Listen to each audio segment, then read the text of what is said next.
దివంగత ప్రజాగాయకుడు గద్దర్ కుమార్తె వెన్నెలకు నామినేటెడ్ పదవి కేటాయించింది రాష్ట్ర ప్రభుత్వం. ఇక తెలంగాణ సాంస్కృతిక సారథి చైర్పర్సన్ పదవిని కేటాయిస్తూ జీవో విడుదల చేసింది. గత అసెంబ్లీ ఎన్నికల్లో కంటోన్మెంట్ నుంచి ఎమ్మెల్యేగా పోటీ చేసిన వెన్నెల బీఆర్ఎస్ అభ్యర్థి లాసెనందిత చేతిలో ఓటమి పాలయ్యారు. ఇక ప్రస్తుతం ఆమెకు కీలక పదవి అప్పగించింది ప్రభుత్వం. అల్వాల్ వెంకటాపురంలోని మహాబోధి విద్యాలయంలో గద్దర్ సమాధి దగ్గర నివాళులర్పించారు వెన్నెల.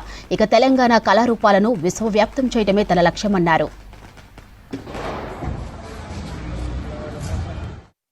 తెలంగాణ ప్రభుత్వం మన రేవంత్ అన్న ఆధ్వర్యంలో తెలంగాణ సంస్కృతిని, తెలుగు సంస్కృతిని, కళారూపాలకు ఒక నివాళి అర్పించారు. అది ఏ విధంగా అంటే గద్దరన్న గారికి గుర్తు చేసుకుంటూ ఈ పదవి తెలంగాణ సాంస్కృతిక సారథి నాకు చైర్పర్సన్గా ఇచ్చినందుకు తెలంగాణ ప్రభుత్వం రేవంత్ అన్న గారికి నేను ధన్యవాదాలు తెలుపుకుంటున్నాను.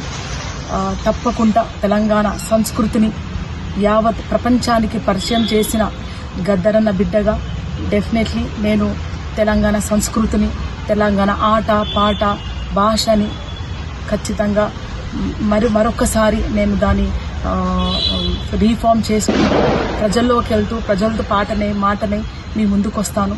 కళాకారులని అందరినీ కలుపుకొని, మేధావులని, స్టూడెంట్స్ని అందరినీ కలుపుకొని పనిచేస్తాను.